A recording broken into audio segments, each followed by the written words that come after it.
going to ask my dear friend Maniga Lumumba to introduce our guest today, and he's going to do that. And thank you again, Marien, for coming and joining us. All right. As always, I try to be a good soldier in the mission to struggle against imperialism, fascism, class war, and trooper for the struggles and the interests of the masses of humanity. And with that, I had the pleasure of being working last summer, meeting last year for the first time with this bold, brilliant, and dedicated sister. Marien Morales is a Latina, native New Yorker, with her purpose being to amplify the voices of those who have been silenced. She double majored in forensic psychology and Latinx and Latin American studies. Marien is a human rights activist, mass incarceration researcher, and believes that travel is the best teacher. She has conducted research in South Africa, Mexico, Dominican Republic, Morocco, and her first 3 trips to Cuba were with IFCO / Pastors for Peace. As a veteran caravanista, she is honored to now have come full circle from interning at IFCO to a caravan and delegation coordinator. Good work bestowed upon a great human being. We know that her fulfilling her task and her responsibility in her new post will be just as brilliant and just as ramifying and impactful as her previous work with IFCO Pastors for Peace. For those of us and listening in today for this discussion and meeting, let's in our own way special give a warm, revolutionary greeting and reception to our sister Marien Morales. Thank y'all so much for having me. That has me speechless. That was such a great introduction. I'm happy to be here and sharing space with everybody today. As you guys heard in the introduction, I did intern for IFCO before, so to be going on this trip again and coordinating it is really a blessing and a huge honor. This year, we're actually going to be visiting the eastern coast of the country. So instead of going to the city side, which is Havana, which most people usually hear about, we'll actually be visiting the more countryside where the revolution started.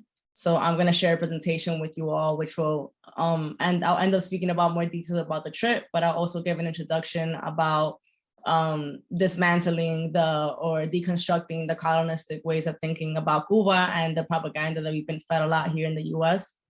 So I'm going to share screens. Okay. Great. Loading.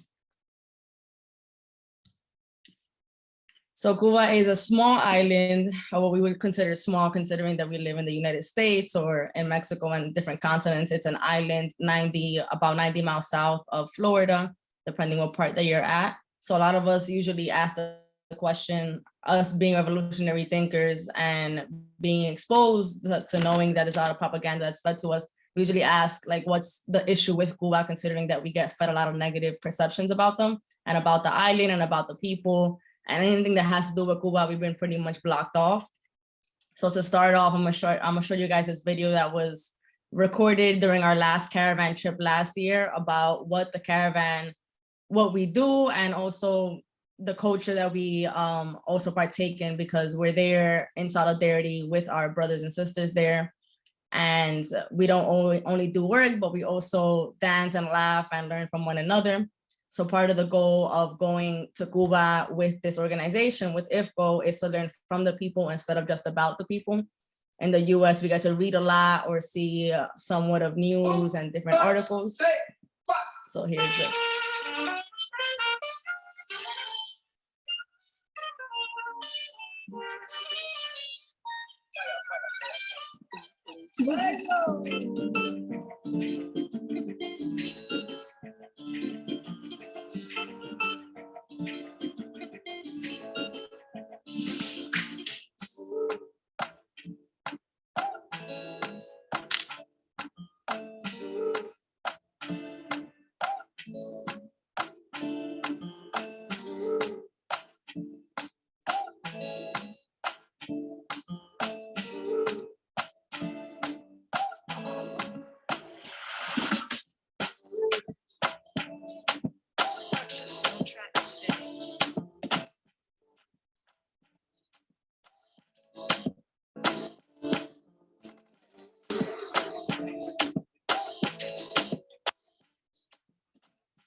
And that's just to give you guys a tasteful introduction to part of what this trip entails. But before we get into the details of what we'll be doing there, as well as the fact that we are there for the 70th anniversary of the Moncada, which is considered the start of the revolution. We're also there for July 26th, where the revolution also got celebrated in its own revolutionary way of beginning it. So we're there for a lot of celebratory purposes, but the main purpose of why we even go to Cuba is against the blockade. So before I tell you guys the difference between the blockade and sanctions and embargo, I wanted to share some information with you all about what each of these things are.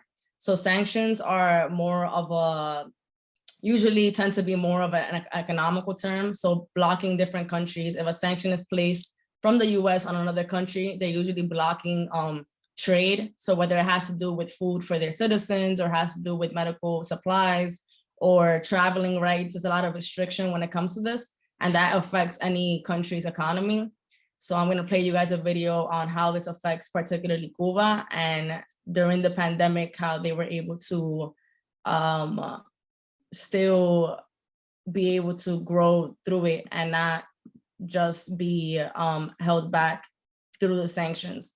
Because people think about sanctions and it just being affecting the government, but it's a lot more. It's a cancer. It's an illegitimate terrorist, murderous regime in Cuba. Cuba is unfortunately, a failed state. US politicians love talking tough on Cuba, except when it comes to chicken.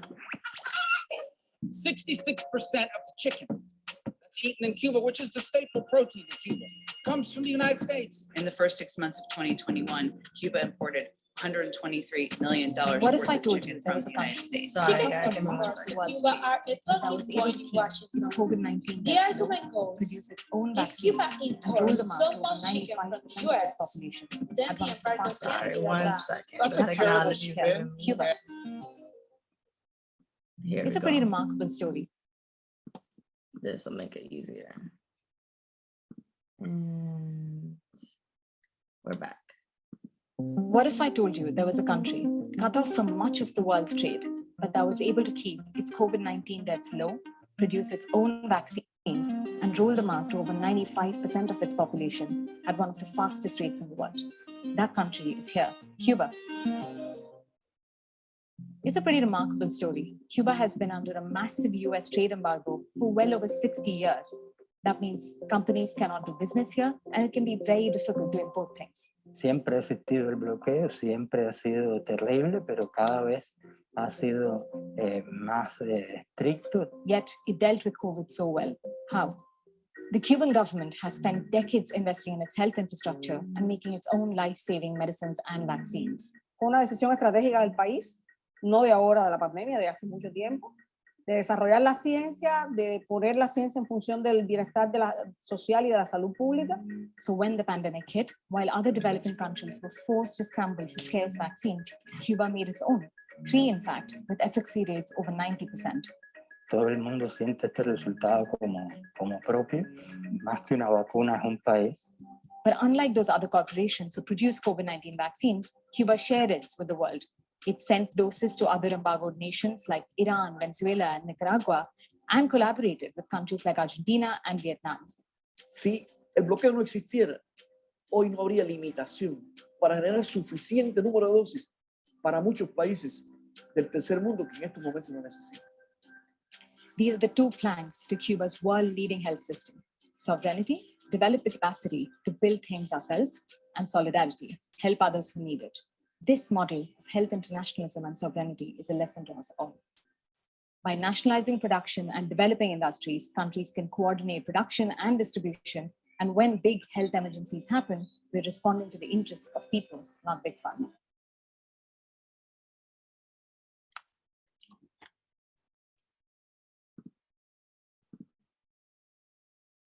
So this is just one of the many ways that Cuba has been able to still continue to help out the world and help their own people, aside from what the US is telling us in the US about the Cuban people. They actually lead by example and through radical revolutionary love. And with this whole blockade and the embargo, Reverend Lucius Walker, who had started IFCO Pastors for Peace in about 1959, he went ahead and visited Cuba with the first caravan, who actually used to travel through the US picking up aid on these yellow school buses, and they used to cross through Mexico and bring the aid and solidarity. So in the year of 1993, which was at the peak of the struggle period in Cuba, which is when the embargo was having one of the heaviest impacts, which is actually very similar to what's happening right now, Lucius Walker was asked to bring this aid down to Cuba. And so he crossed through Mexico with a couple of dozens of caravanistas, and they actually ended up getting stopped at the border of Mexico. And at the border, they weren't only stopped and checked, they also, their school bus that had all the medical supplies was detained. And what the caravanistas decided to do this year was actually go on a hunger strike, and the hunger strike lasted 72 days. Part of the conversation of it lasting this long until they got the aid and the computers back that they were bringing in solidarity was the conversation of the media, and how the media wasn't actually giving attention to this story that was in benefit of the people and showing the reality. Not only until they got to Cuba were there other American medias there that were trying to get interviews, and Lucius Walker had said that he wasn't going to do any interviews from the American Eye because when they needed them, they weren't actually listening to them or reporting their story. When they got to Cuba, they were received with such open arms and with such love and solidarity and brotherhood and sisterhood that he promised the Cuban people that he would continue doing this caravan every year until the embargo was lifted. 60 years later, and the embargo still continues. And this is why we promise to do this caravan every year, where we bring down aid and we bring down people from the United States and around the world to see the truth behind what the blockade actually causes. So the difference between the embargo, sanctions, and blockade is that sanctions tend to be fundamentally economical. So when you speak about sanctions, it's a more legal term that has to do with blocking off trade, blocking off, blocking access. So for example, in the US, we don't have enough, what we would say, or what they say is land to be able to feed all of our people. So it's cheaper to import rice or import chickens or import other things that the community or the societies might need, but the sanctions block Cuba from being able to do this. So they may have land and they do grow their own coffee and grow their own rice, but it's not enough to necessarily feed all of their people, especially when they're fundamentally based on a core of community and sharing and not individualism. So there isn't this sense of individualism and capitalism and fighting and fending for yourself. It's all for the community and for each other. So then when you go into the term embargo, the embargo is more of like a politically correct term, what the law tends to use, because usually using the word embargo goes hand in hand when you talk about quote unquote protecting democracy. And so when you hear about politicians talk about embargo, it's politically correct, but in reality, it's actually a blockade. And when you speak about the blockade, it's because it actually imposes everything that comes with the sanctions and the embargoes, but it also affects the community. It's not just an embargo on the finance of the country, of the state. It's not only against the government, but it also is very much against the people themselves, because you're blocking off the people from resources that they could be using to really provide for themselves and get ahead and continue to grow. So even with these embargoes and these sanctions in place, there's so many examples of how Cuba still leads by example, revolutionary love and radical love by in so many ways. So what we're going to start off here is speaking a little bit about the family code. And the family code is this book of laws that actually speaks to what a family is and how a family can be constructed of any people, that it's not just what may have been said before of like a woman and a man and their child, But for example, if you're a grandparent and you raise your child and you raise your child's children, and you want to be able to make legal decisions because you're the person who is present and is their primary care provider or their primary care person in their life, you're actually allowed to make these decisions that are in benefit of the child. This family code was voted throughout the entire island of Cuba. And needless to say, this is actually a true practice of democracy because 67% of Cubans decided to actually vote and voted pro for passing these laws. And these laws, it took them 3 years to be able to pass it because they wanted everybody to be included. So whether you were in a part of the country that was very rural and was very country and wasn't very accessible to the city, they still wanted to hear your voice in this conversation because they wanted to make sure that everybody felt included. One of the examples of not only the population being included of family dynamics, but also when you think about maternal leave and how we just reversed the Wade versus Roe in the United States, which some people, I mean, even myself, I'm still shocked that that's even a conversation of today. Cuba is going the complete opposite progressive direction where they're actually including maternal leave in this book of families code. And this includes 2-year maternity leave, where in the US, if you get even 2 months of some partial pay of your salary, if you have one, you're even lucky to do. So you get these 2 years of maternal leave and paternal leave. So the father is also included. And let's say the mother or father wants to go back to college or needs to go back to work, you can extend this maternal or paternal leave to another legal guardian or to somebody who's in care. So the grandmother or the babysitter can actually have this pay while you continue to construct your life, and it's taken into consideration. This is another very progressive example of how the family's code protects the child and really keeps the society in mind versus the capital of it.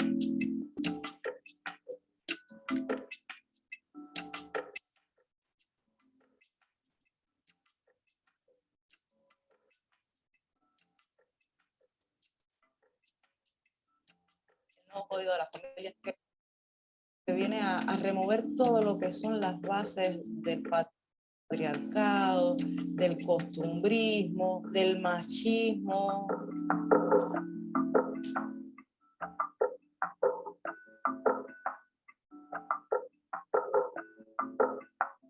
Me siento muy orgullosa, a pesar de los trabajos que pasa uno diariamente, combatiendo con los estereotipos, con la sociedad, construir una familia totalmente diferente a cualquier familia tradicional.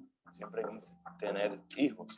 Conocimos a Cuba y se empezó a dar esa cosquillita, ese interés en comenzar a crear algo. Estamos armando nuestra propia historia de familia. Es inspiración de todo lo que uno quiera hacer y puede hacer. No somos 4 personas que viven juntos. Somos 2 parejas, una pareja gay y una pareja lesbiana que decidieron compartir un proyecto de vida, con lo cual han hecho una familia. En principio el proyecto era madres lesbianas que deciden tener su nené. No encontraba donantes, no encontraba asistencia porque evidentemente no la hay, no existe, es nulo. Porque si no eres mujer heterosexual no tienes derecho a acudir a las clínicas de reproducción asistida. Ya agotamos todas las vías legales, vamos a hacerlo en la casa. Y encontré el donante. Él accedió porque él tenía el mismo problema que yo, pero los hombres están peor, más marginados. Yo siento mucho orgullo de ser padre. No necesariamente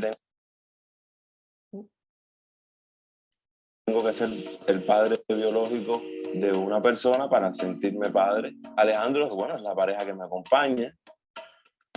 Compartimos todas y cada una de las obligaciones, y no solo con la niña, también con Laura, porque Laura sí es de una relación anterior que Lisset tuvo. Por tanto, si ellos dos se integraban al proyecto familiar, y no se podía dejar exenta del mismo cariño que iba a recibir la que estaba por venir a Laura, y eso lo hemos logrado. Muy pocos niños en el mundo tienen el placer y el privilegio de ser tan amados por tantas personas.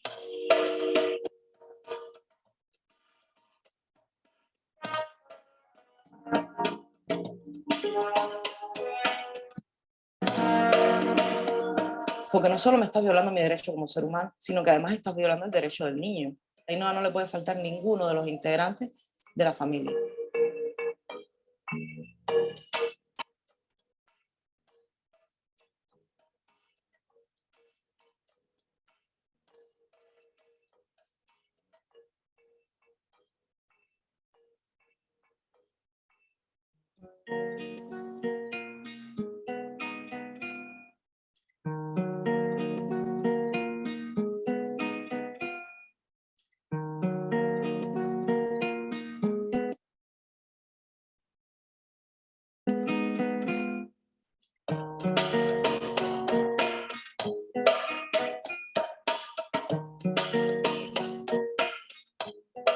código de la familia sería el reconocimiento de que tanto Alejandro como yo legalmente podremos tener voz y voto sobre Ainhoa. Sería la posibilidad de que si el día de mañana yo quisiera volver a salir en estado, hacerlo legalmente y no correr el riesgo que corrimos con Ligo. En el momento en que Ainhoa iba a nacer, una doctora dijo, hay que proteger a esta niña porque va a tener una repercusión dentro de la sociedad. Yo creo que los derechos no se referendan, pero bueno, ya que lo vamos a llevar a referéndum, para mí sería genial que se aprobara.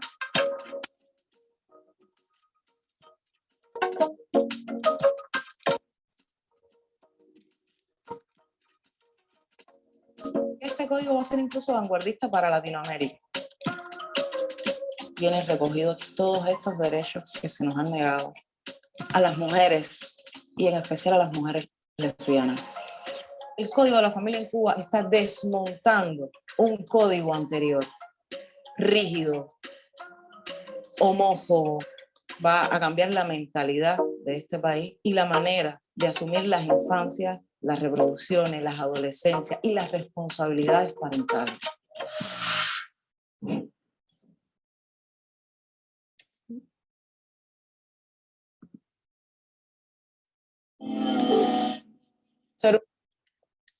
So this is one of the many examples of how everybody was truly included in this progressive conversation, because here in the US, the propaganda that's fed telling us that everybody is included, that everyone's able to vote and everyone's able to make change. And in reality, we know how slow change can be because it's not really up to the people who are being affected by it. Whereas in Cuba, you see many examples of how people really are asked to participate and asked to voice themselves. For example, here you see some photos of the discussions of the family code that were held throughout Cuba, and you can see how it's in a more rural area, but there's children being asked their opinions, their vote, what they think should happen, as well as people in their senior age and all throughout, and from all different ethnicities, because the truth is that everybody's going to be affected by this. So you would want everybody to be included, and this is another practice of how they show us day in and day out how revolutionary love and radical love is practiced, and it is progressive and changes. It's not what was decided or imposed upon the people decades ago should still be imposed now. Another example of radical love and ways that I love, something I love to speak about is the ELAM program, because, well, Fidel Castro had invested over $4 million in the biotechnology industry to advance the medicine in Cuba, and he knew that it would really be the future of the country, but also depending on the future of his people and of the people of the country and their survival and health, especially considering they didn't have access to the rest of the world when it came to medicine. But they were already well advanced in their medical industry because their systems and what it is, the core of their country is very community oriented. So altogether, it's always been to take care of one another and not just to make sure that you're okay, or that the pharmaceutical companies and whoever's giving you medicine, their vision is not capital and it's not beneficial for the state. It's more literally trying to prevent you from passing away or prevent you from getting sick or sicker. Here we have the pharmaceutical companies, which are focused on capital, but are also more tentative to your emergency. It's not that you go in there knowing that something's kind of a little bit wrong, and then you really attain to that and try to check in on your vitamins and your own self-care and self-healing. It's really just giving you a medicine that might temporarily put a Band-Aid on the fix and then cause you an issue later. Whereas the core of Cuba altogether is community oriented, and you can see it even when it comes to their primary care physician. The primary care doctor is somebody who in Cuba you've known your whole life, because they're the same doctor who's going house to house in your community or apartment to apartment and checking in on each family. So he knows the history of your family. He knows what's been going on with you throughout most of your childhood and adolescent and then adult life. So they can actually help you be preventative in your medicine or in your self-care or in your health altogether and in your family line. Whereas here you go to the doctor, most of us, I don't know, I'm only 25 and I'm scared to go to the doctor because I'm always scared they're gonna tell me something that they're gonna try to feed me something that may not even help me, or even just the fear, the control on fear here in the US. For example, how Black and brown women were really made infertile for so many years that I'm even scared to go check in on myself as a woman. Whereas in Cuba, if anything, I'm leaning towards going to ask somebody there because there's more trust. There's a more intimate level of building relationship within one another. And you see this throughout their medical programs. So the ELAM school is the International Latin American School of Medicine. And one of the things that Fidel Castro promised was to give 10 free scholarships a year to a variety of countries. At this point, over 210 countries, free education of medicine. So you can go to Cuba and study medicine for free and be housed there for free as well. And this program in the United States is actually the application process goes through IFCO. So I will be showing the flyer later for if you know of anybody who would like to apply to this free medical scholarship. It's still available. And the promise that Fidel asked for in return, and Cuba still asks to this day, is that when you go study over there, they don't want you to study this incredible medicinal program and stay in Cuba, but they actually want you to go back to your community and practice community-oriented healthcare with your people. So the goal is not to actually get anything in return. They're not trading the US this free education to have people stay or with whatever alternative motive. It's really for you and for your people and for you to just continue to spread this health and love with one another. And just another way of how this is really just a radical form of love, because in the US, we're always thinking about giving and taking. You're always taught that nothing's ever for free, that you need to give something to be able to receive anything in return. And this is really an opportunity that in the US costs thousands of dollars. One of the largest debts in the United States is student loan debt, but we don't speak about this aspect because in other countries, you really have the opportunity to get this education for free, and from a system that's actually preventative and helpful for your community and for your people, which is usually what people tend to go into this field for. Here you can see a graph of different numbers of students in different years of when they visited and got their education there and did the program for free. Central America, in Africa, all over the world, this program still continues. This is a graph of ELAM graduates and what they decide to study. My theory behind so many of these students studying family medicine is for what I mentioned before about the concept that because everything is so community oriented and you get to build these intimate relationships in the communities you study, this is probably something that's a little bit more wholesome and you get to really enjoy because you're building these lifelong relationships of people who really become family. And you, of course, you would like to keep your family and help your family and again, practice radical love. And so another way that even within the healthcare program, as things have continued and as the pandemic and the epidemic and everything has continued around the world, and Cuba was not in their best position to be able to help everybody, they still sent Cuban doctors around the world to be able to help at different times when they were having their own catastrophes. And this is them being selfless, knowing that they have some of the best doctors and can still help internationally and get people where they need to get to. Marien, let me interrupt you just for a second. We have a hand up. We didn't address this at the beginning, but I'm thinking that you're going to take questions as they come. Is that right? I was thinking I might take them towards the end, considering that I might touch upon whatever the question may have throughout the presentation, because I will be giving more details about some things I'm speaking about. But if you guys want to share now, up to you. We have one question, and that is from our Minister Bill. He's asking, what is the MGI medical specialty? Yes, right here. So, oh, wait. MGI. To tell you the truth, the best person that would be able to answer this is one of our own ELAM graduates that works with IFCO. Her name is Samira. I'll be giving the ELAM information towards the end. So if there's any questions like this one that I may not be able to transparently answer and I don't want to make up an answer, then she can answer for you. But this is actually from a pamphlet that she created that I'll be sharing these tools with you all that have an ELAM packet explaining all of this data, explaining the pros and any questions similarly to this that you guys might have. So I'll be sharing some zines with you all and some other tools, educational tools that you can feel free to share with anybody as well. All right. I think that was it for the questions right now. Go ahead. Okay. So, as I mentioned earlier, so the life expectancy rate in comparison to the US, this graph is actually a little bit old, so I can only imagine the data now.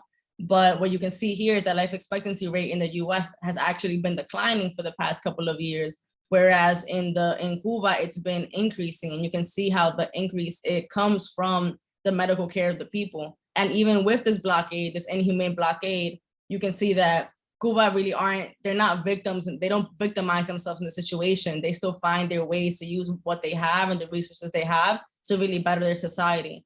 And another example of this is the literacy rate in Cuba. So one of the things that Fidel Castro also did was really focus on knowing that education was the true way towards freedom and how to apply it and having this access. And so still today, 99.8% of Cuba is literate. And here in the US, the number has actually gone down to, I believe, like a 97.2%. So we're becoming less literate here and less accessible to education. And as a lot of you may know, within the gap of income, there is this correlation to the access of education. And even though the student debt loan, the debt of student loans is the largest, we still have one of the highest unemployment rates, and so on and so forth. So again, this is another example of how you can see how the core of the system of the country that this is based on is very incompatible to the US. And so when we go there and we visit for ourselves, and you can ask these questions yourselves that you might have, it's interesting to see how the issues aren't the same because the core of the system isn't the same. So when we speak about racism and we speak about discrimination and we speak about what may exist between the income wage gap, it's not applicable to the same situation or even the same solutions because it's been constructed differently. And they're based on community and working with each other, while we're being taught to really divide each other and continue to really make this gap between one another larger, which makes us, distracted. One of the references that I think many of you may enjoy and find a lot of answers to your questions would be Belly of the Beast. There's a movie that was produced and we just had the director here in New York, but the website itself also has reoccurring articles and articles that come in based on the news that really speaks upon Cuba and the issues there and how we can apply some of the solutions here in the US and how we learn from one another.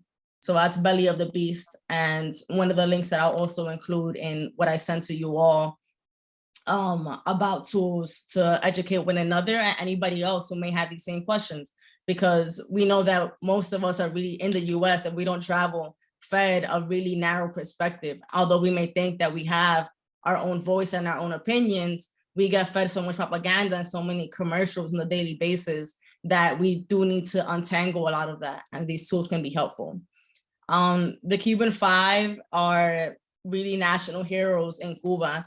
And one of the reasons I like to bring them up is because the way I got involved in social justice and criminal justice was learning about Central Park 5 when I was like 17, 18, and seeing how injustice and the malpractice of what is supposed to be justice here in the United States is often practiced. And that's only one of the cases that has been put in front of us because of the political climate at that current time, but it happens time and time again. And we see how our people are really being killed off and are really being abandoned and incarcerated and put into modern day slavery. So one of these examples is the Cuban Five, they were 5 Cuban American men who had actually gone to the US government and told them that there were other people who were planning a terrorist attack on the United States. And they tried to tip them off and they tried to tell them like, hey, these people aren't safe. They've been planning XYZ. And what the US decided to do, instead of looking into these people that these 5 Cuban American men were speaking about, they incarcerated these 5 Cuban American men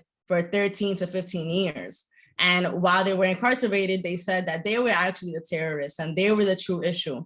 And so there were years of protest and years of doing what we can as the people to get them to release. I remember being myself, I was probably like 4 years old when I was going to these protests, and I was seeing how the people were really aggravated and knew the truth. But on the media, of course, this was not the conversation. So while these men were incarcerated, they served this time. Then when they were finally released, because the US decided to truthfully say that they shouldn't be incarcerated, they said, well, we didn't make a mistake and you are actually going to be sent back to your island and you are banned from ever traveling into the United States again. So these 5 Cuban American men now are not allowed to come into the US. They have publishings and books and are doing incredible things for the social justice atmosphere and the community altogether ever since they've been released, and even obviously prior to that, but we won't have direct access to this information because they're banned from the US. And now some of these men in Cuba, one of the men is the leader of the International School of Justice in Cuba. Another one is very intertwined with bringing people from different countries and seeing the reality and having them get exposed and building trust with the community. So instead of being vengeful, and maybe what a lot of Americans or other people may do, they actually decided to take their story and still spread radical love and spread different perspectives and be able to be just there for their community. And it's something that I really admire, considering that this is not what we're taught to do here in the US. So this is the flyer for the ELAM program that I had mentioned earlier. The applications for the medical scholarship are open until July 1st. The person that you'll be emailing to ELAM scholarship is an ELAM graduate herself, and she can answer any question. She is more than informed and competent and an incredible person. She is doing incredible work here back in the US after graduating from ELAM and kept her promise to come study and help out here. So she's the person you'd be contacting. There are some requirements. So depending if what demographic you're in and how that falls within you, but please do take a picture of this. I'll also be sharing this information because maybe this year you don't know anybody, but who knows, in a couple of months, you may know someone who can use the opportunity. And the Friendship Bank Caravan this year is in July, but we will actually be traveling through several states, through 40 states and cities in May. And the goal is to bring together funds, because usually the traditional way before the pandemic was that we would have buses go through each state and pick up medical aid and take it through the borders with us. But because of the pandemic and how restrictive it has become to continue to travel to different countries, we're actually having orientation in New York City. And we have a lot of connections here with different medical industries and different medical people who are in the medical field. So we plan to purchase most of the aid here in New York and take it with our caravanistas to Cuba. So the application deadline actually just passed, but I'm telling you guys a little secret. If you plan to apply like in the next 2 days or so, at least for the application piece, and I'll be able to mention it to our team and add it to the number of the people that we're proposing that we're taking with us. It is somewhat of a large group. It'll be around 70 individuals, and we're going to Santiago, Oriente, Grandma, Guantanamo. So we're going to the side of the island that we hear and learn a lot about, but don't get to experience ourselves. So I really invite all of you to either come or support in any way that you can, because it's really a life-changing experience. And I can't talk enough about it. Every time that I go, it really changes me as a person. It changes my outlook altogether. It really refuels my battery for change. And the fact that it is really plausible, because as you all, I'm sure know, we learn so much hopelessness here in the US that sometimes we need that re-energizing factor of seeing some youth who is really involved and has some battery or doesn't, and needs to see us and needs to see people who are in the older generation who have done the work, and we need to learn from you guys as well. One of my favorite quotes from one of the caravanistas last year, his name is Brandon. He said that the caravan was like summer school for the soul. And that really resonated with me, because it really opened my eyes to how much change comes from traveling and learning from societies and from people who practice very differently than you, but the love is just as genuine and just as impactful as your own people. And so I invite you all to experience that yourself. We do have ELAM students with us on the trip.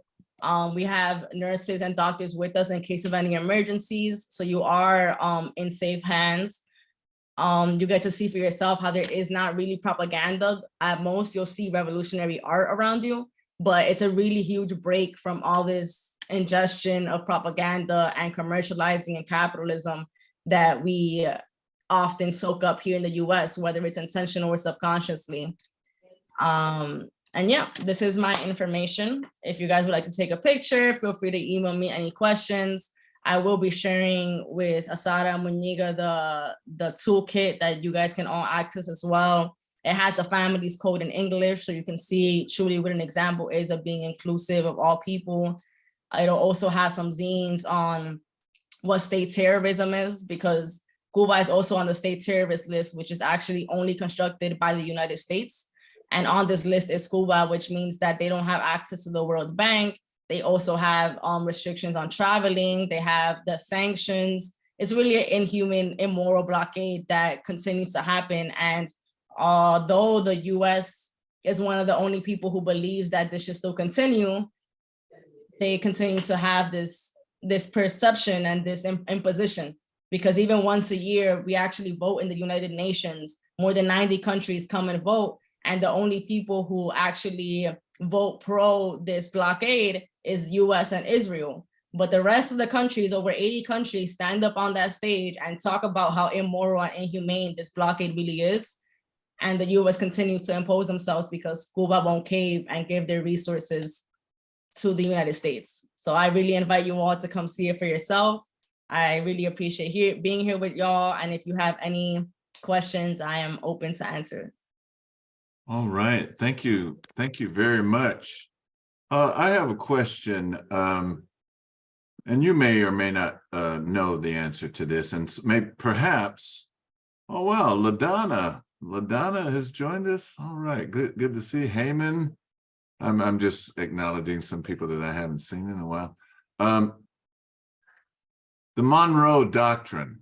Are you familiar with the Monroe Doctrine, Marien? Yes, I've definitely heard. Can you some more? Can anybody venture to talk about that? The Monroe Doctrine. And somebody put the thumbs down on it. Matif Hamakis, you want to handle that one? Anyway, it goes back to, go ahead. It was basically the US telling Europe and Asia that the entire Western Hemisphere was the backyard of the USA, and that was forevermore their sphere of influence, and no one else could participate in economics, politics, etc. in the Western Hemisphere except the USA. Thank you. That's a really good, concise definition of it. Yeah. So it goes back to all the way back then, and it's still imposed on Cuba today. I see a hand, Brother Katabasi. Go ahead.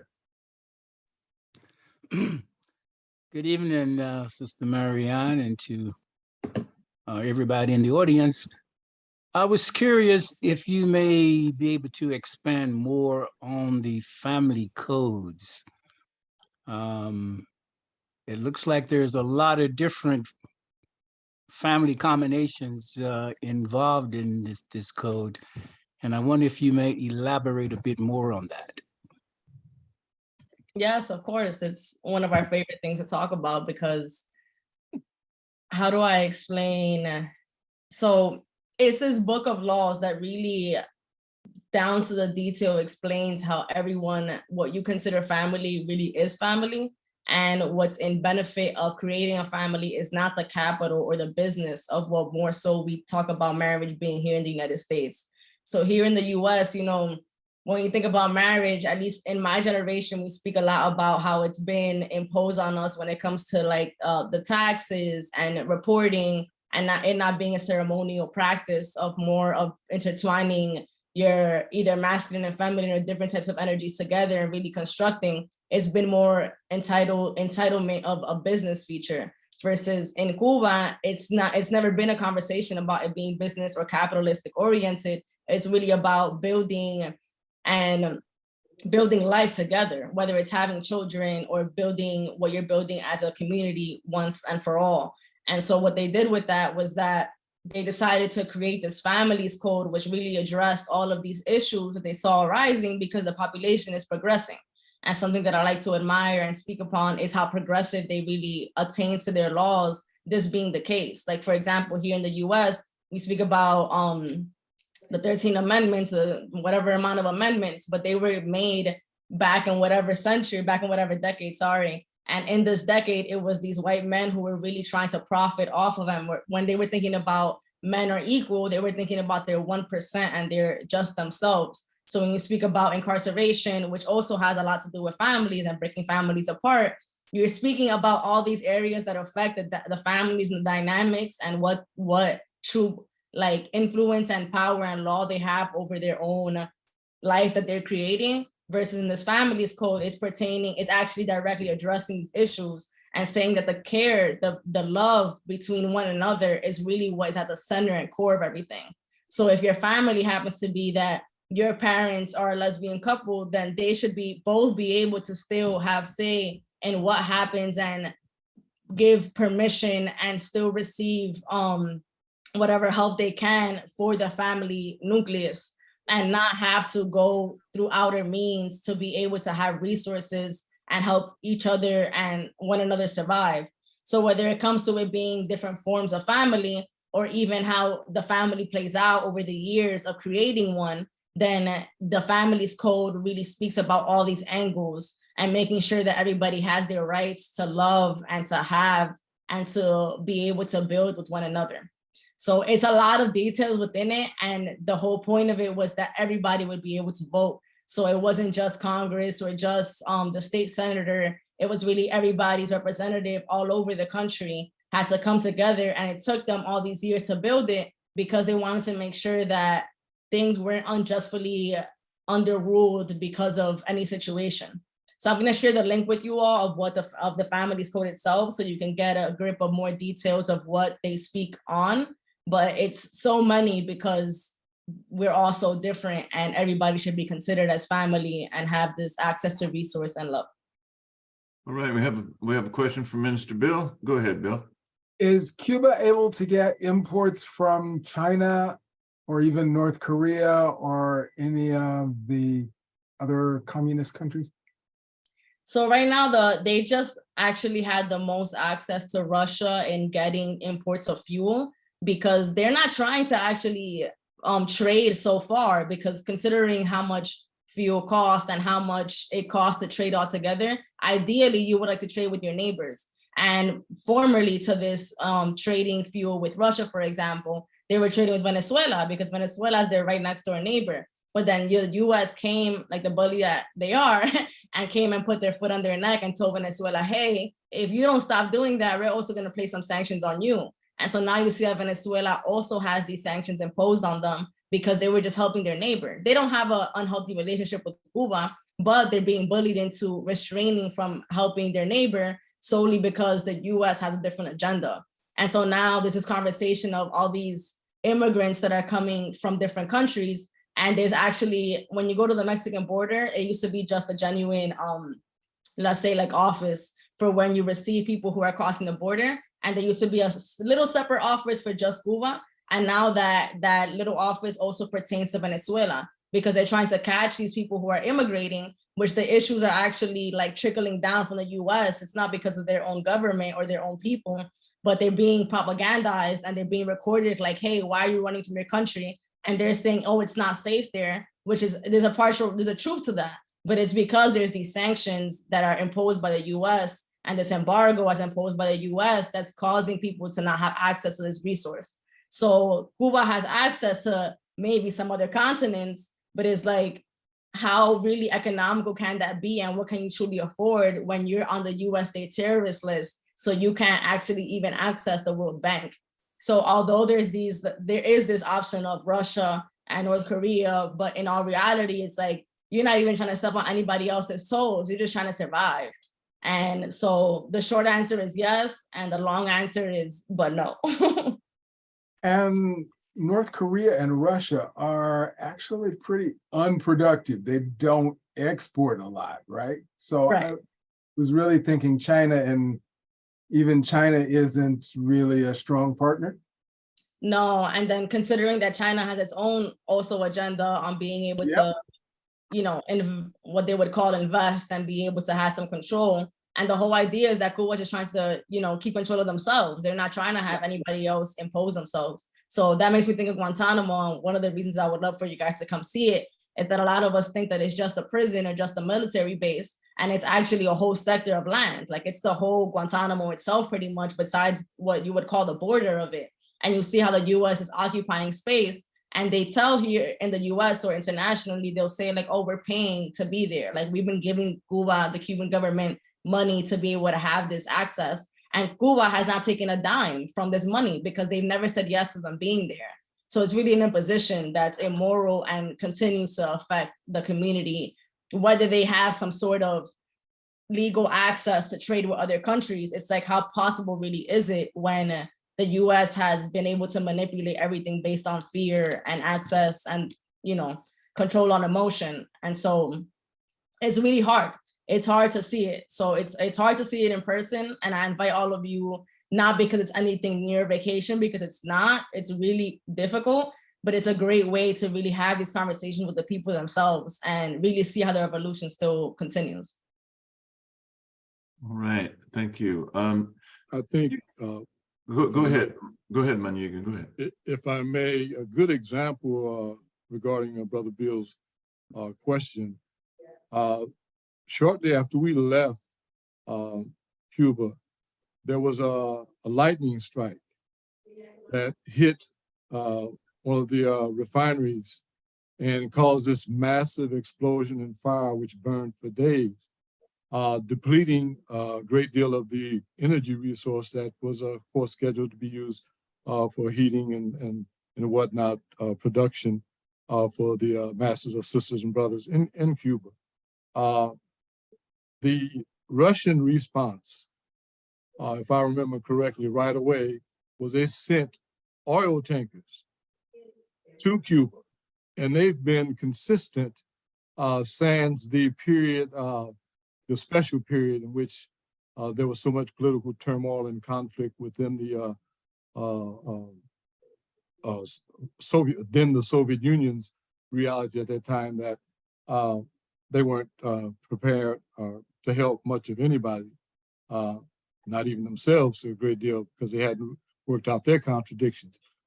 But I think the key point, and I think Marien is emphasizing it correctly, we see afoot now the growing energy to combat the unfair practices that were created and installed and fortified by capitalism, generally speaking, and certainly US capitalism, and the dynamic of the World Bank, IMF, the control of the world's productivity, trade, and production, vis-a-vis using the US dollar. And things are at least, we are getting now more propaganda. When I say propaganda, I'm not using it in the pejorative sense or the negative sense. I mean information, canned, packaged, quick, fast, or deep and developed, that allows for conversation about the alternative. Capitalism is dying. We need to rush and hurry and put the stake through capitalism's heart and imperialism's heart. And then the situations that we have to, that pain us, that we have to lament, that just, how you said, illustrates the power dynamics that keep the masses of people poor, broke, and hungry, as we say on the street.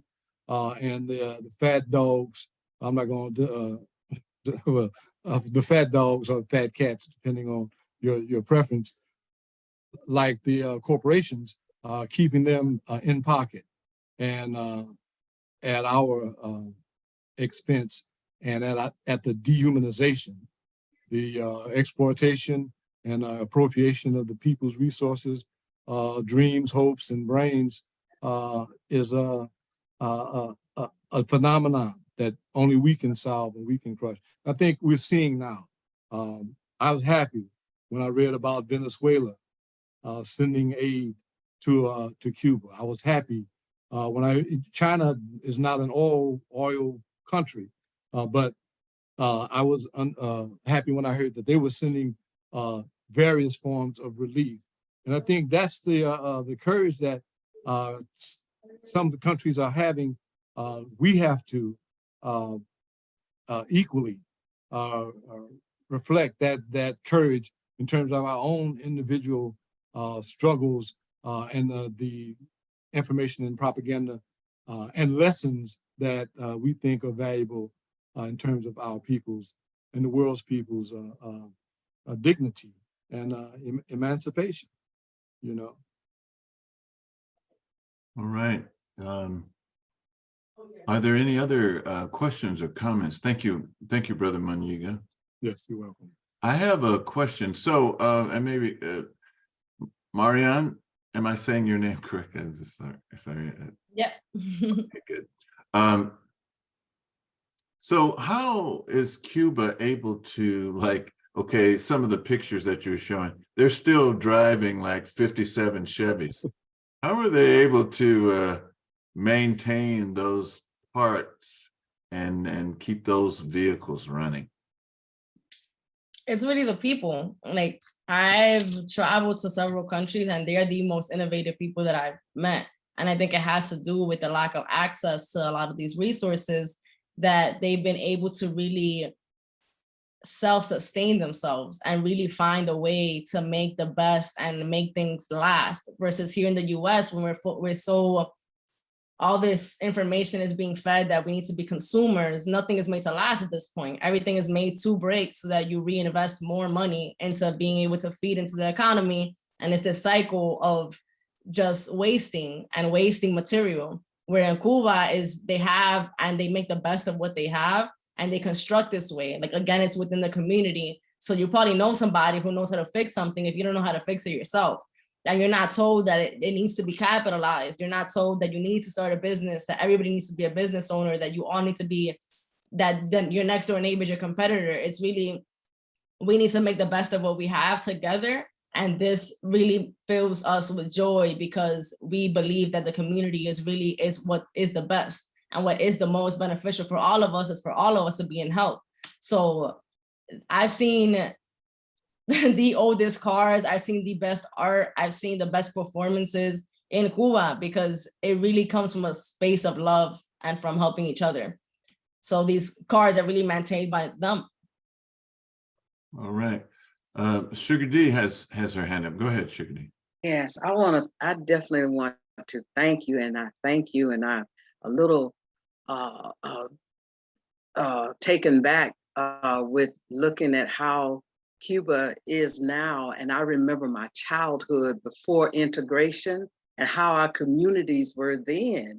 And boy, it just makes my heart just, you know, and I also want to say that I don't know if I want to say the United States, anyway, I just did not know that Castro was as smart as he was. I knew he was smart, but the United States had us thinking that he was somebody bad and somebody that treated his people bad. And I just want to say, I just apologize for even playing into that crap, you know, because I was there at one point in time.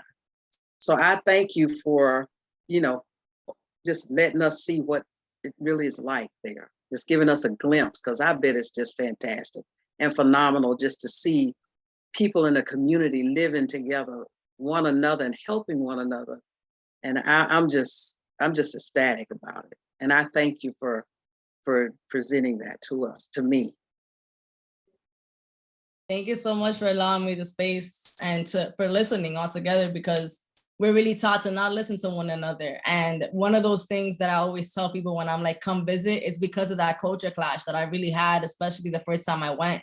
And I really came back, and I was in my early 20s, late teens. And I remember, like, that's the age where everyone's like, oh, you need a party, you need to live your life. And I live in New York. So it's like, it's really about like, you know, like doing the things that are distractions really. And I remember coming back and just really feeling ashamed that way, like really feeling like, wow, like, excuse my French, but we really ain't us. Like, this is nothing. Like, we're really fed that we're the best of the best and that we have the best education and the best opportunities and the best access. And in reality, it's really not democracy. It's really being controlled through a narrative that makes you feel like this heroic kind of like false energy, when in reality, what's the best fuel is really love and love throughout one another. And when I saw that over there, I was like, wow, like I have the privilege of my parents, like I'm pretty much a red diaper baby. Like I really have access to someone's education, but I really neglected a lot of it because I saw the struggle was really a struggle. Like it's really hard.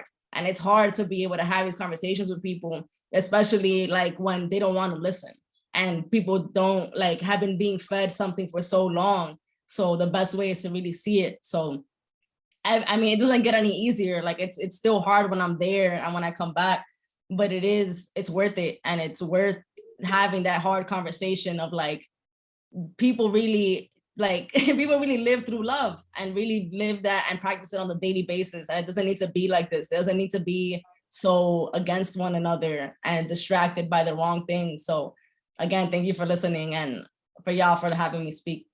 Okay, I don't know if you realize we have till 6:30, so we're going to now go to Minister Bill. He has his hand up. Go ahead, Bill. Yes, here in the US, there's been a great export, mainly to China, of small machine work and woodwork, but I presume that's very much the opposite in Cuba, knowing that you can't import a lot. You need a lot of people locally who can do things with wood and metal and other materials. Is that right? Right. The statistic was when I first went, so I'm sure it changed now. But if anything, if any machinery had something that was 10% US made, it cannot legally be traded to Cuba. So that meant like if a car even was made somewhere else, but there was a certain part that was made here, then they can't have it in Cuba. And so that's where it becomes even more difficult, because you're telling people like, oh, not only can you directly trade with us, but you can't even remotely think about trading almost anything because it passed through here. And since we're so focused on trade, like you guys have all mentioned earlier about the whole idea of Latin America and the Caribbean really being the US's backyard, then how do you access anything? Like I'm Dominican and Haitian, and I consistently see how we're like, my people really still believe that the US is the best, it's the best because of the access to the resources, not because they're actually the best at anything or like at the best of helping their people. So yeah, like they don't trade with, the US does not directly trade with Cuba. And if anything that's what the embargo does. It makes it so much harder to trade altogether. And so what they have, even if they have a bad season of, I don't know, growing their rice, or like how Muñega mentioned, they had that explosion in Matanzas, which affected also their crops, not even just to speak about the people that got burned in the fire. So you have less agriculture and you have less access to fuel to grow the agriculture. So it's like a psychological war on the people. It's a war on the poor and a psychological war on the people altogether. Yes, indeed. All right. Are there any other questions or comments? Do you have your hand up, Muñega? Is that what you're doing? Yeah, I just want to say something about ELAM, the medical school. It's two things. I remember as a small child in our community, there was a brother, an African, he was our doctor, his name Dr. Lewis, and he had a black bag. That was sort of the symbol of professionals in medicine. Men and women would carry these little black bags, and they made home visits. Now, doctor, he had an office in our neighborhood in which he did office hours there, but he would always find the time to come to your house. I had the mumps as a child in the bed, in my bedroom, and he came and he visited me. And when I heard about the ELAM project and how the doctors were responsible for, well, like we say in the street, hoods, they were responsible for certain hoods to go, and they had to do weekly visits, my understanding, weekly visits to check on the sisters and brothers who live in that neighborhood or that hood or in that community. And that, to me, makes a whole lot more sense than what we get now in terms of medical treatment and service. In this place and places like it, capitalist states, I don't want to just leave it at the US. There are many other, the other capitalist states that also need to be condemned and taken apart. The other issue is the average cost for a 5-year medical program, $250,000, $240,000.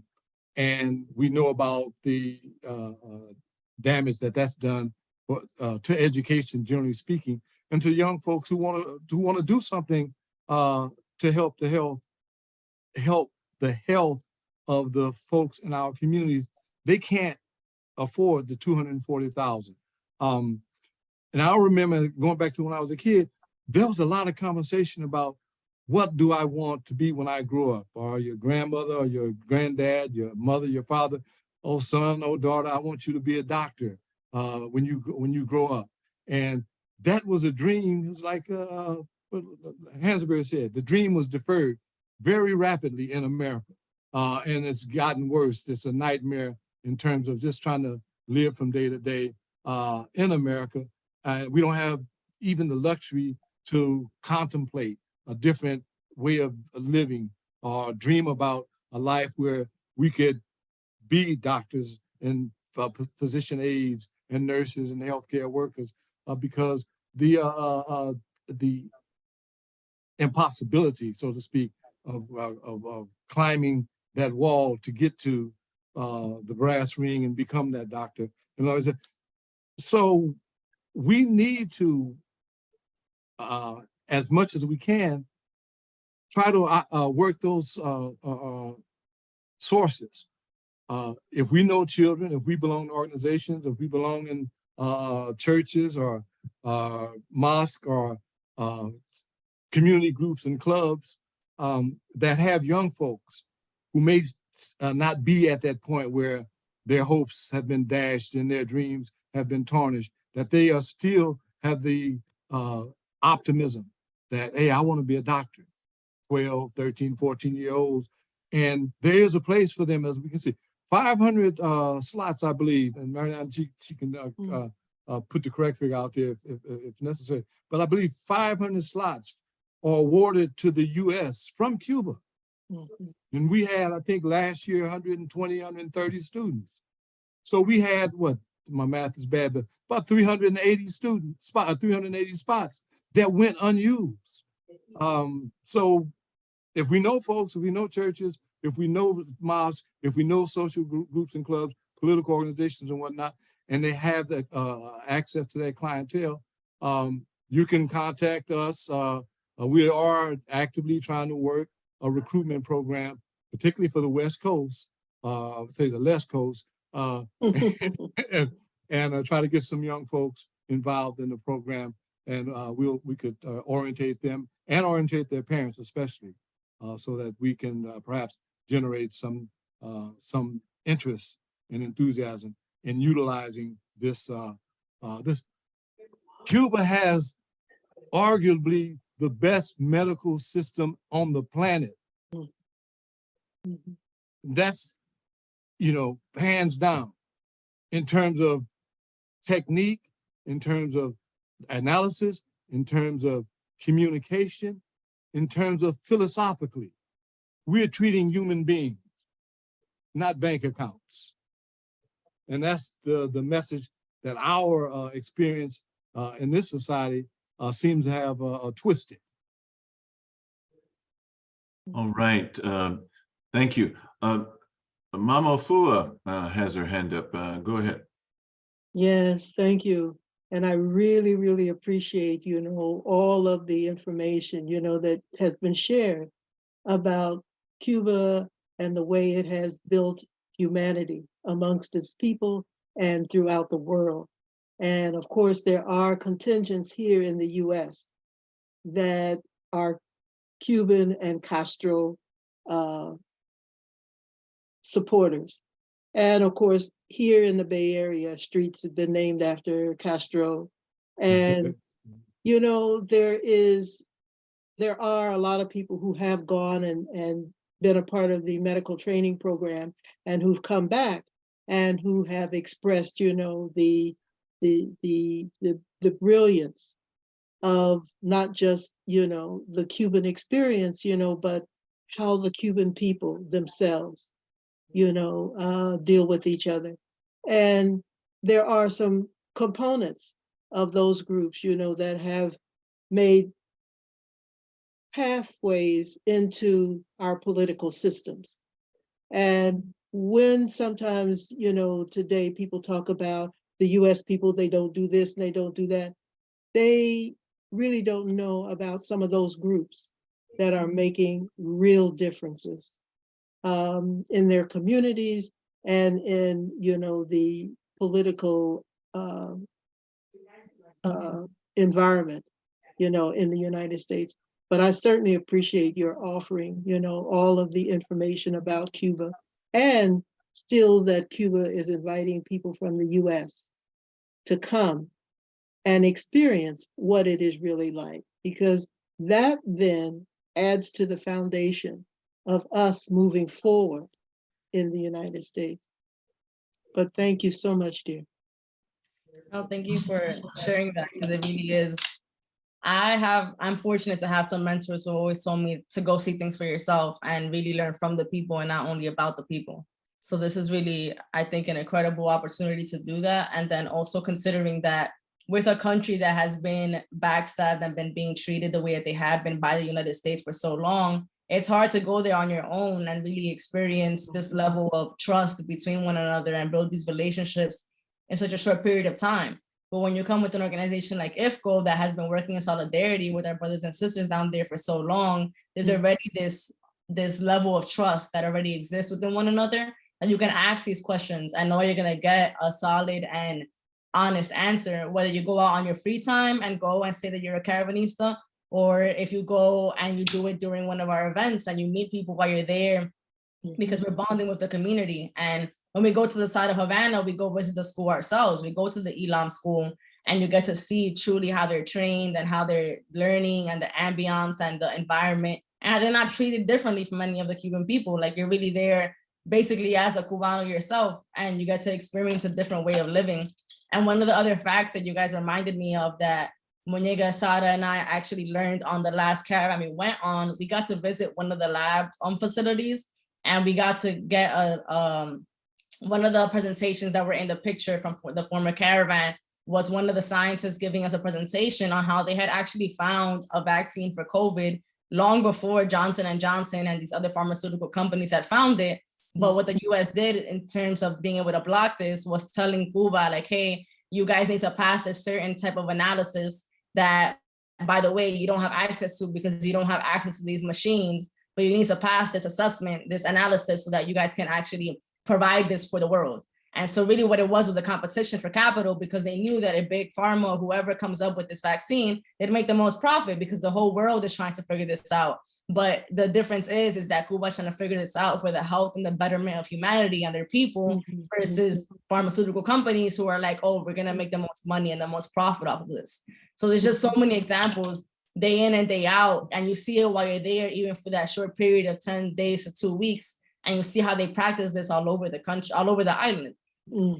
This time we see where the revolution like started at, where the 70th anniversary of the Moncada. So it's gonna be a whole different type of energy, and to see that the revolution still continues, like, that never leaves my head, because here, you're often just beat down with hopelessness, like, don't protest, don't have the conversation, it's not worth the time, you don't have the money because you need to be part of the rat race, you need to be able to make ends meet. And then you go and see how this is such a different way of living, and even if you might have less access to material things, you can still build a fulfilling life, because life is not about capital, it's about love. And so I hope y'all get to come. I'm really excited about this year's trip.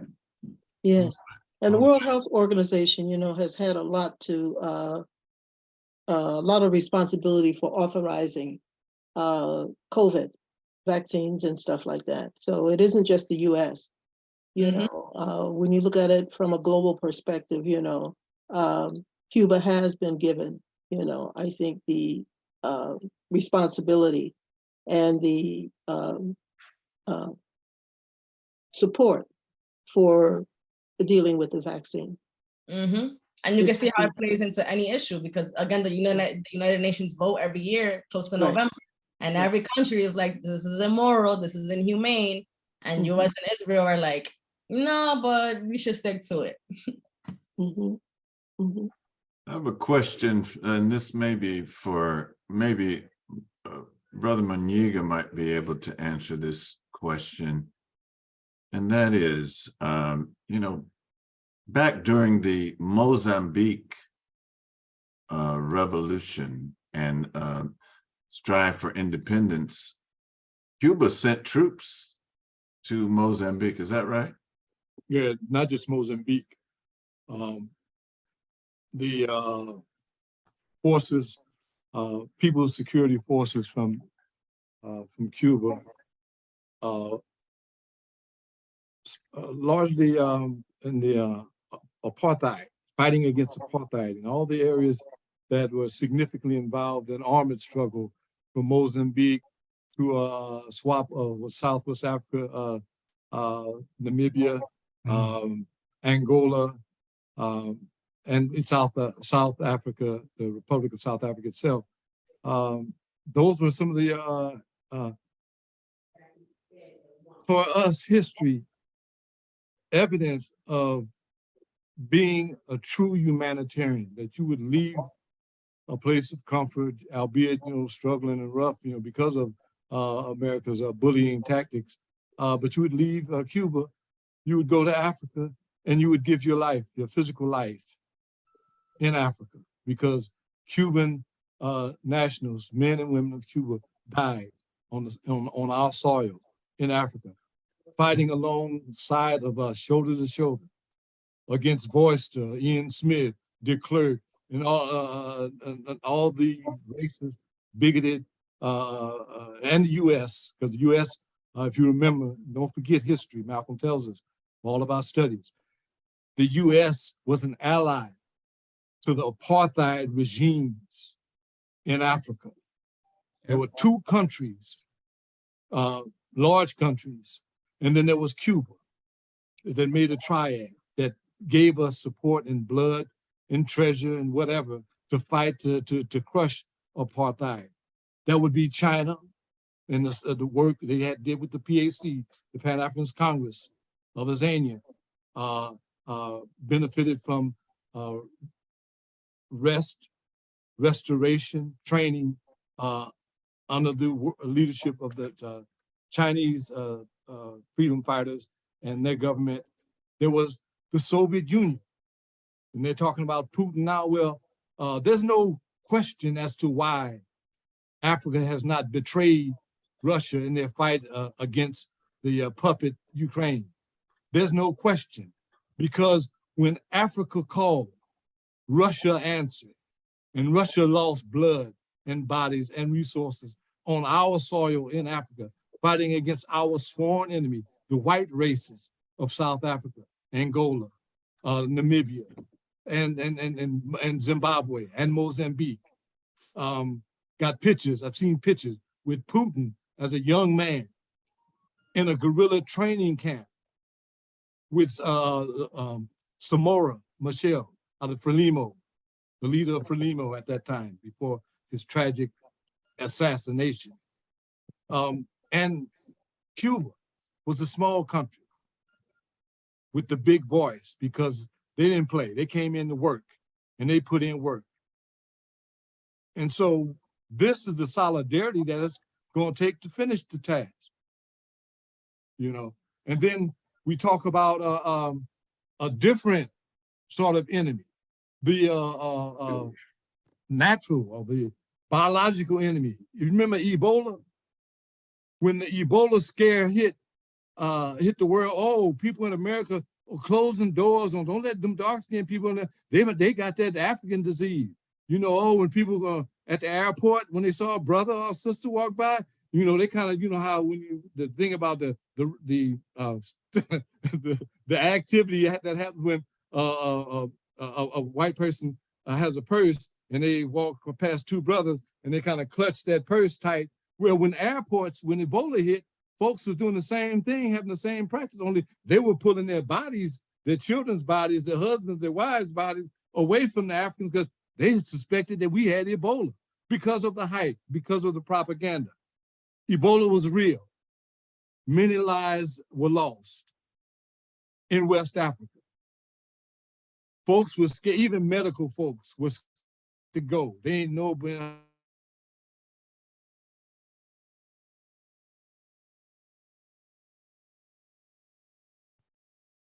what happened, Moniga didn't, well, we're, Froze on. Something froze. he kind of froze, but going to, well, we kind of know where he was going with that, and really, you know, have to remind us, you wouldn't know that that was going on. Brother Heyman, I see my friend Heyman Madlock on. Is there anything that you would like to say, my friend? Since this is my first time on, I'm listening and learning, gathering wisdom and knowledge. Yeah, Mamiga, you froze. Hold on just a second. Heyman is talking. Go ahead. Okay, I'm sorry. Basically, Brother Imhotep, I said, I'm listening and learning and gaining knowledge and wisdom since this is my first time on. It's a privilege to be amongst this group of people. All right, brother. We're glad that you could join us today. In the time remaining, we only have about 3 minutes. And this wasn't addressed, and Marien, maybe you can address this. Can you tell us a little bit about Santeria and how it's practiced in Cuba? Yes, actually, a lot of the presentation we get every time that we go to a different city, we get welcomed by the community. And a lot of the times when we get welcomed to the presentation usually has to do with how they practice their own different types of religions and different types of ways of welcoming and blessing people when they come in. So you do get some access to be able to witness this yourself. And if there is a connection to Santeria, then you can also have access to that. I personally don't practice Santeria, so I wouldn't have too much knowledge based upon like how I don't have a lot of the answers to those questions, but you do get to communicate with the community and yourself. All right, all right. Again, we want to thank you for sharing your knowledge, and there is a lot of things that have been put in the chat by Bill and Marien and others.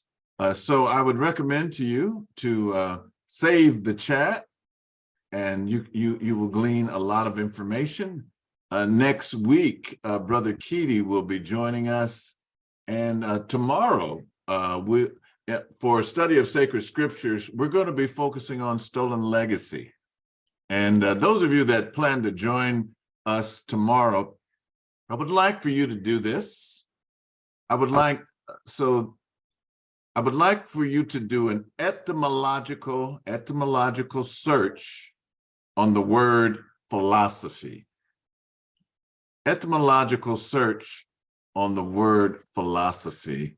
And that's one of the main things that we're going to be discussing tomorrow evening at 6 Pacific time. And it's just going to be an hour from 6 to 7. And then this coming Friday is First Fridays, our social celebration and coming together. Sugar D, you want to say something about that before we close?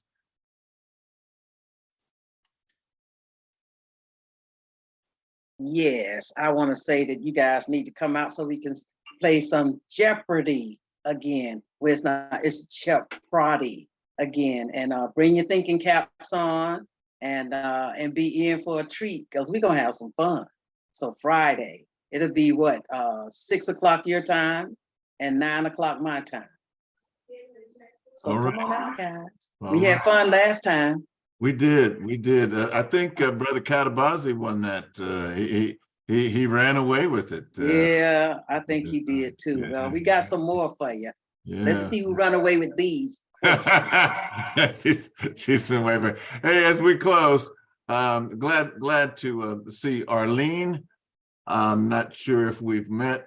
Glad that that's who Sister Celeste is on. Keedy, Brother Matif Amakas, thank you for your comments. Brother Moniga, thank you for bringing our guest.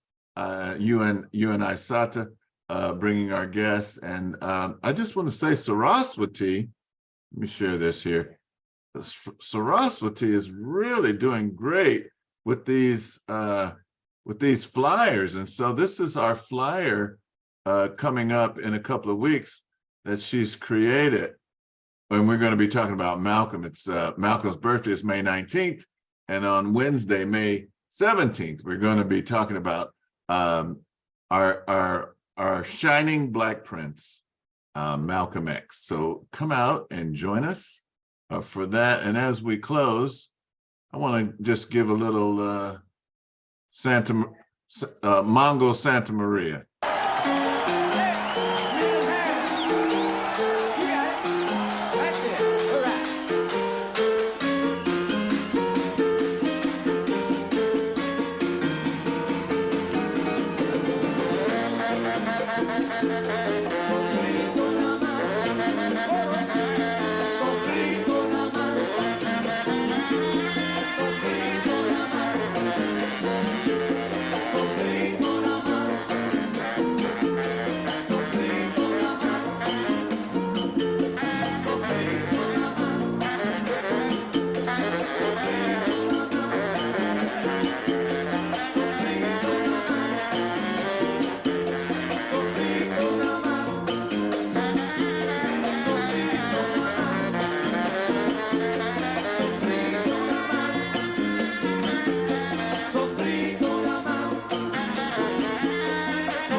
Those guys were jamming.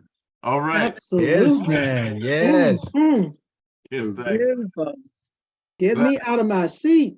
Glad for everyone to join us, Marien. Thank you so much, Marien Morales, for sharing, and thank you everyone for coming. One love, one heart, one God, one aim, one destiny, life, prosperity, and health.